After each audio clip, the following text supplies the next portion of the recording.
बिस्मिल्लाहिर्रहमानिर्रहीम। जनाब, स्टोरीज़ मैंने शेयर करनी हैं 3। पहली स्टोरी ये है कि फवाद चौधरी साहब और आसमा शिराजी साहबा में क्यों तल्ख कलामी हुई है, मामला क्या था। और जनाब, दूसरी स्टोरी मैंने ये शेयर करनी है कि ये जो मेट्रोज़ बनी हैं लाहौर की, मुल्तान की, रावलपिंडी की और BRT पेशावर की, इनका ज़रा मवाजना करना है। बड़ा दिलचस्प मवाजना है और इस पर बड़ा एक सैर हासिल किस्म का तबसरा भी करना है। और तीसरा, मैं आपको एक बात बताऊं कि मैं इमरान खान साहब का और वसीम अकरम प्लस का, यानी बुज़दार साहब का, उस्मान बुज़दार साहब का 2 स्टेटमेंट, 2 बयान आपके सामने रखूंगा। मैं आपको चैलेंज करके देता हूं, आपके पैरों तले से ज़मीन निकल जाएगी वो स्टेटमेंट सुन के। ये आपने इंतज़ार करना है वो स्टेटमेंट कौन से हैं। लेकिन उससे पहले कुछ छोटी छोटी खबरें, बड़ी काम की खबरें हैं भाई, ठीक है ना। सबसे पहले तो ये कहूँगा कि अताउल्लाह मेंगल साहब, बलूचिस्तान के पहले वज़ीर आला जनाब अख्तर मेंगल साहब के वालिद गिरामी, वो इंतकाल कर गए हैं। इन्ना लिल्लाहि व इन्ना इलैहि राजिऊन। अल्लाह ताला उनके दर्जात बुलंद फरमाए और अल्लाह ताला उनको गरी के रहमत करे और अल्लाह ताला उनके लवाहिकीन को सब्र जमील दे। बहुत ज़बरदस्त इंसान, बहुत ही अच्छे इंसान, और यूँ समझ लें कि बलूचिस्तान की एक बहुत बड़ी शख्सियत। तो हमारी तमाम तर हमदर्दियाँ, हमारी तमाम तर उनके साथ ताज़ियत, और ये इस बहुत ज़रूरी था। उसके साथ एक दूसरी ये अच्छी खबर, ये तो अफसोसनाक खबर थी ना अताउल्लाह मेंगल साहब वाली, तो वो जनाब उसके साथ एक अच्छी खबर वो ये है कि हैदर अली, पाकिस्तान के हैदर अली ने बिलाखिर अल्हम्दुलिल्लाह गोल्ड मेडल जीत लिया है टोक्यो पैरालंपिक्स में। और ज़बरदस्त किस्म का जनाब उन्होंने वो जो डिस्क थ्रो में गोल्ड मेडल, और बहुत ही मुबारकबाद के मुस्तहिक हैं भाई, अल्हम्दुलिल्लाह पाकिस्तान ने गोल्ड मेडल जीत लिया। और एक और ख़बर कि आयडा जो तूफ़ान है, जो अमेरिका की तकरीबन को 6-7 रियासतों में उसने तबाही मचा के रख दी है। हमारी तमाम तर हमदर्दी है उनके साथ, उन लोगों के साथ जिनका नुकसान हुआ है और जिनकी अमवात हुई हैं। तकरीबन कोई 45 से 50 लोग चले गए हैं इसमें। ज़ाहिर है उनका ताल्लुक़ डिफरेंट नेशनैलिटीज़ से, मुख्तलिफ़ मज़ाहिब से। इंसान की एक कीमत है, बहुत ही कीमती है इंसान की जान, तो इस वजह से हमारी तमाम तर हमदर्दियाँ। लेकिन इतनी सी एक बात है कि बात यही होती है कि वो परवरदिगार आलम, वो कुन फ़यकून का मालिक कभी कभी हमें बताता है इंसान को कि भाई आप ज़मीन पर इतने मुतकब्बिराना अंदाज में न चलें।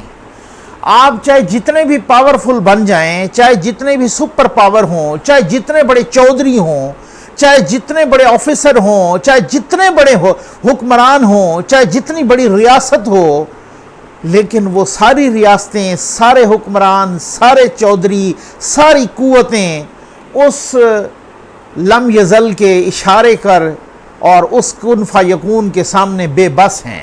बस ये बताना होता है कभी कभार, तो उसके मैं समझता हूँ कि सामने सर तस्लीम खम करना चाहिए, इस्तग़फ़ार करनी चाहिए और मुतकब्बिराना रवैया ना हो। ज़मीन पर चलें तो इंसानों को न मसलें।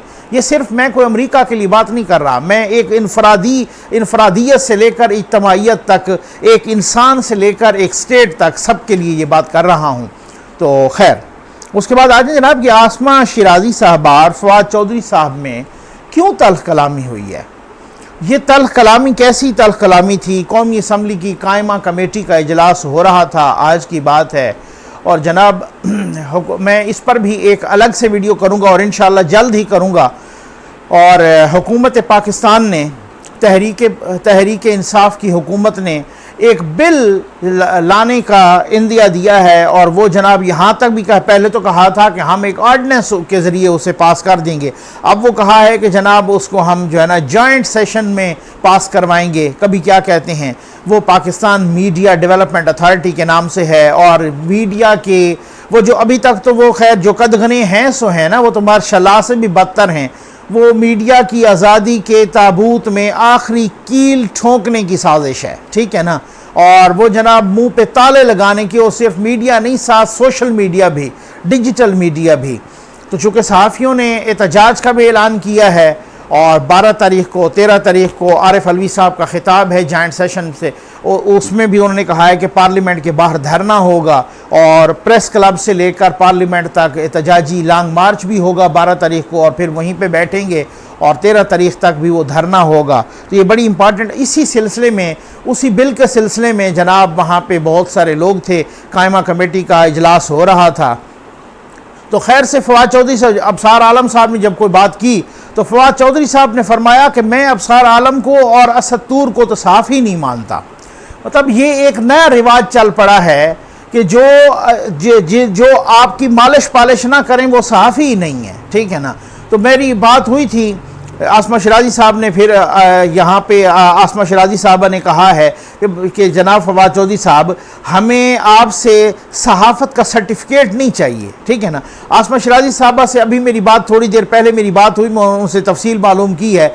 तो मैंने कहा जी आपने उनको बताना था कि भाई जो है ना, अगर आप इनको सहाफ़ी नहीं समझते तो आप इंसान ही समझ लें, आप पाकिस्तान का शहरी समझ लें। उन्होंने कहा जी मेरे को, मैंने ऐसे ही कहा है। तो उन्होंने कहा कि तो बात यह है कि ये जब उन पर हमला हो और वो ना पकड़े जाएं उनके कातिल और उन पर हमला करने वाले, तो फिर इसका मतलब तो यही हुआ ना कि फिर तो कुछ तो है जो दाल में काला है। फिर आप उनको कहें कि साफ़ी, भाई अगर उन पे हमला हुआ है, उन पे किसी ने तशद्दुद किया है, उन पे किसी ने, अगर आप उनको सहाफ़ी नहीं मानते तो ना माने।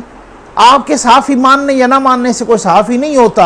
आप मालशिया पालशिया को माने, ठीक है ना, लेकिन आप उन्हें इंसान तो माने, आप उन्हें पाकिस्तानी तो माने।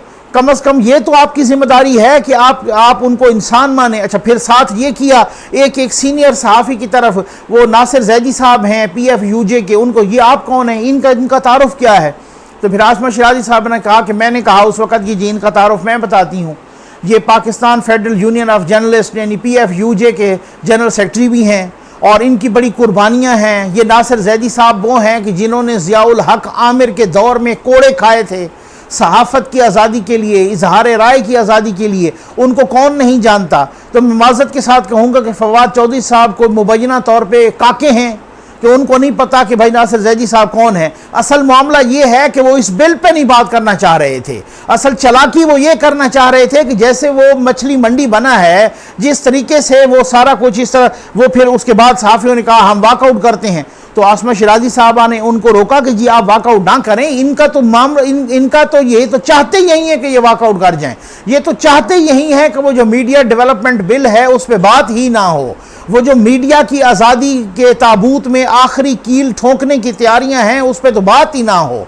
ये हालात हैं जनाब के, जो मैं नासिर जैदी साहब को जानता ही नहीं हूँ।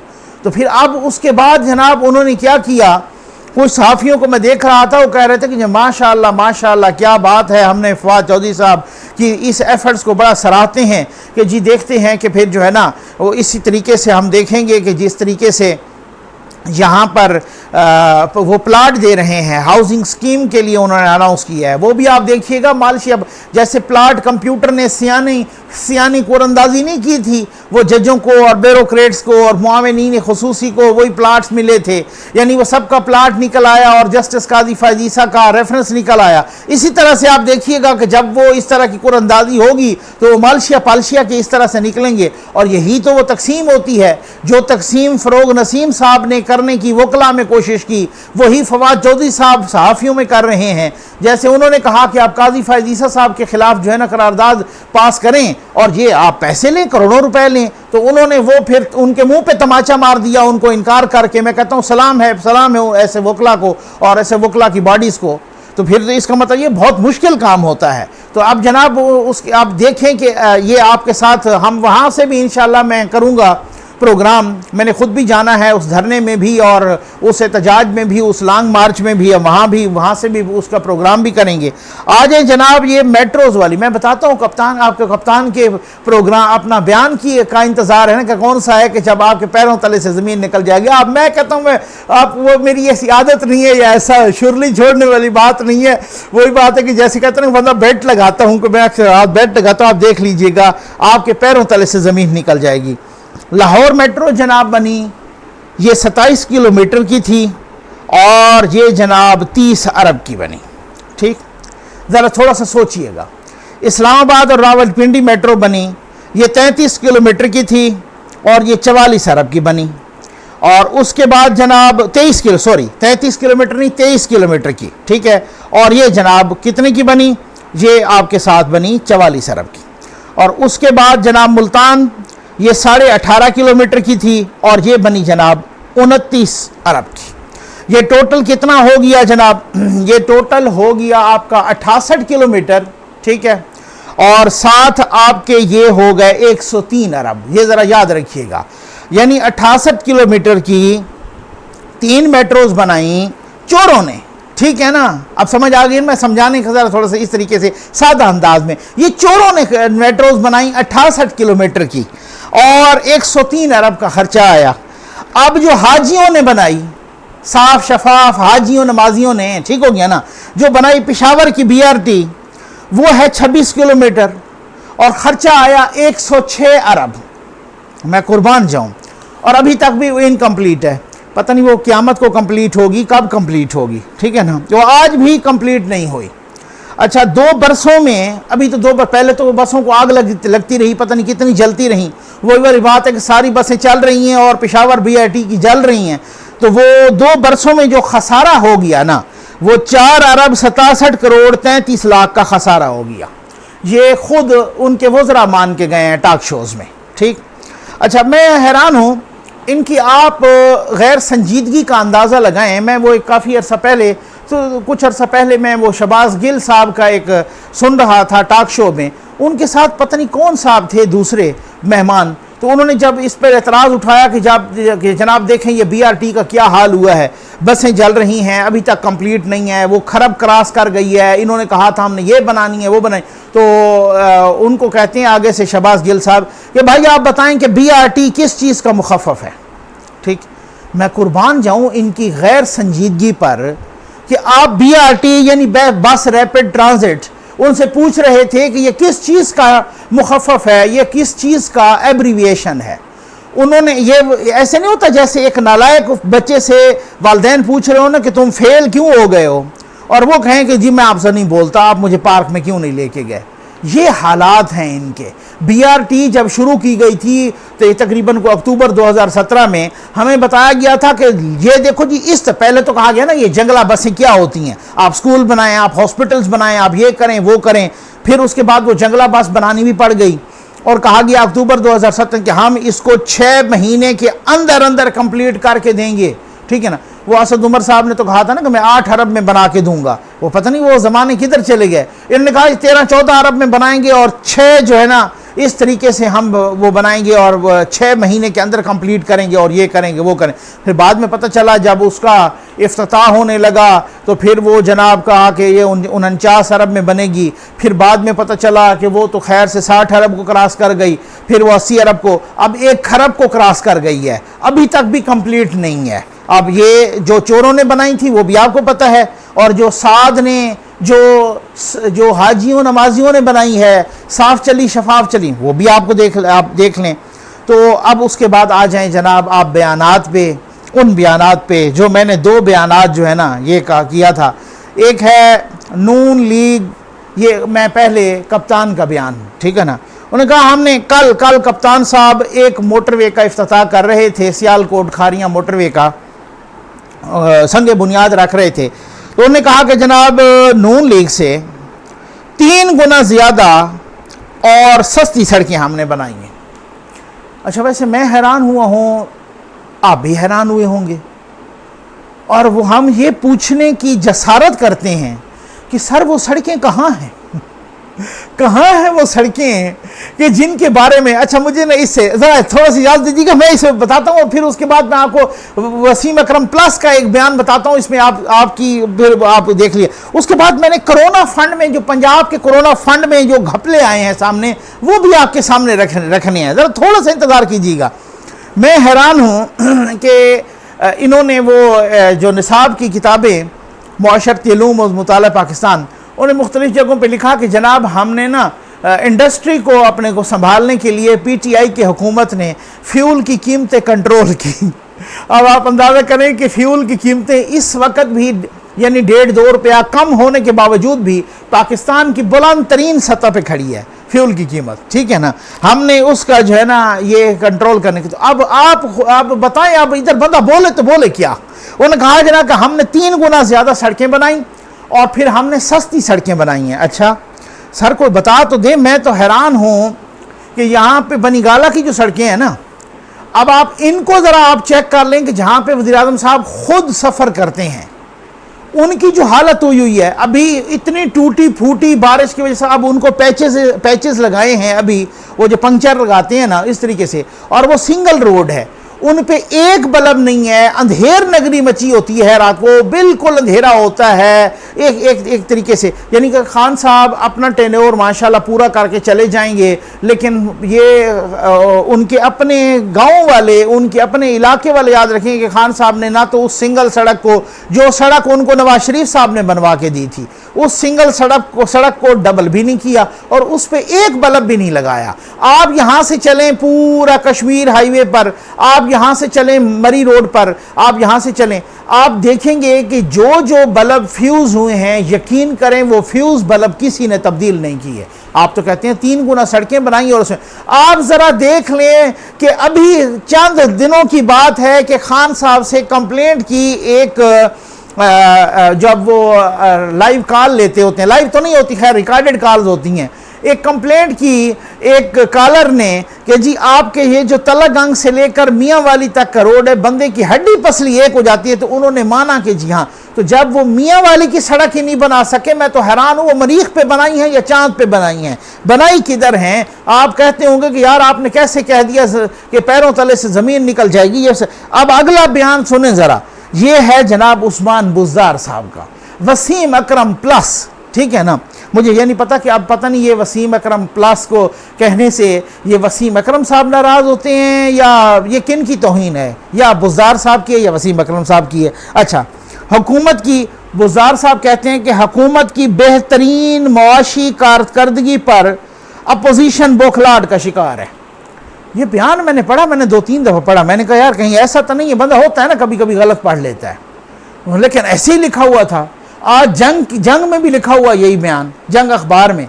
तो मैंने बार बार देखा, मैंने कहा हुकूमत की बेहतरीन मुआशी कारकर्दगी और अपोजिशन जल गई है, अपोजिशन बौखलाहट का शिकार है। हालात ये हैं कि पंजाब के कोरोना फंड में 15 अरब का घपला आया है सामने। अच्छा, इससे पहले आपने देखा कि 12 खरब का घपला आया है जो फेडरल में, जिसको एजीपी ने, ऑडिटर जनरल ऑफ पाकिस्तान में ऑडिट की, और वो घपला सामने आया और रिपोर्ट की प्रिंटिंग रोकी जा रही है, अभी तक नहीं उसको प्रिंट होने दिया गया। उसके बाद हमने देखा कि खैबर पख्तूनख्वा के कोरोना फंड में भी घपला अरबों का आया है। अब आ गया जनाब पंजाब के कोरोना फंड में 15 अरब का घपला है। सुनिएगा जरा, ये स्पेशल ऑडिट रिपोर्ट है, हुकूमत ने खुद की है, ठीक हो गया ना। अच्छा, जाली बिलिंग, ब्लैक लिस्ट कंपनियों को ठेके देना, राशन की मद में जनाब खाना पीना, लाइट्स लगाए, दवाइयों के नाम पर 39 करोड़ की जाली खरीदारी की गई। डीसी गोजरावाला ने महंगी प्राइवेट गाड़ियां किराए पर लेकर 1 करोड़ रुपए का नुकसान कर डाला। एमओ सर्विसेज हस्पताल, यानी कि सर्विसेज हस्पताल के एमओ साहब ने जनरेटर को किराए पे लिए, उन्होंने 20 लाख का घपला लगा दिया। मुख्तलिफ पंजाब के अजला में 22 करोड़ की जाली दवाइयाँ खरीदी गईं। वज़ीर आला के लिए यानी वसीम अकरम प्लस साहब के लिए हेलीपैड बनाने में 27 लाख का घपला। लिया और भक्कर के महकमा सेहत के हुकाम ने भी 2 करोड़ की जाली खरीदारी करके दिखा दी। अब मैं हैरान हूँ, आप यकीन करें, मैं इस नतीजे पर पहुँचा हूँ कि मैं किसी जिद में नहीं कह रहा, ये इस इंतशार को देख के हर बंदा अपने हाथ साफ कर रहा है, हर बंदा खैर से वो यूं टीका लगा रहा है, हर बंदा चूना लगा रहा है। यहाँ इतना इंतशार फैल चुका है कि अगर हमारे पास, मैं बिल्कुल इस नतीजे पे पहुंचा हूं कि अगर हमारे पास अमेरिका जितना बजट भी आ जाए, अगर हमारे पास 22-25 ट्रिलियन का डॉलर का भी बजट आ जाए, तो फिर भी मैं समझता हूं कि ये इंतशार नहीं ख़त्म होने वाला, क्योंकि यहाँ डीसी अपने हाथ लगा रहा है, कमिश्नर अपने सूरत हाल लगा रहा है, मिनिस्टर अपने खाते में लगा हुआ है, मामले खसूसी अपने हिसाब से हाथ साफ कर रहा है, जो प्रिंसिपल सेक्रेटरीज हैं वो अपने हिसाब से लगा रहे हैं, जो खैर से वसीम अकरम प्लस साहब जैसे मासूम और सादा वजीर आला हैं वो अपने हिसाब से लगा रहे हैं मुबैना तौर पे, और सारे के सारे, और फिर आपको पता है कि कुछ और भी लगा रहे हैं जिनका हम नाम भी नहीं ले सकते। बात समझ गए ना अपना, बहुत सारे लोग, वो हम क्यों नहीं ले सकते, वो तो खुद हम कहते हैं कि जनाब ये आपकी गवर्नमेंट ये वो फलाना नाराज हो जाए, वो कहते हैं नकवी साहब फलान ही नाराज हो सकते हैं, उनको हम बड़ा खिला पिला रहे हैं। अच्छा, मैंने कहा ये तो ये वाली बात है, लेकिन फिर भी उसके बावजूद भी दाएं बाएं आगे पीछे ऊपर नीचे सारी करप्शन ही करप्शन में लिथड़ा हुआ कप्तान साहब, वो फिर भी कहते हैं बंदा ईमानदार है। तो फिर तो इसका मतलब ये हुआ ना कि फिर आप कहें कि जी मैं तो पता नहीं क्या, और फिर साथ बहुत सारी ATMs भी, बहुत सारी चीज़ें भी। अब देखते हैं कि क्या होता है। उम्मीद है आपको वीडियो पसंद आई होगी। आपका बहुत बहुत शुक्रिया।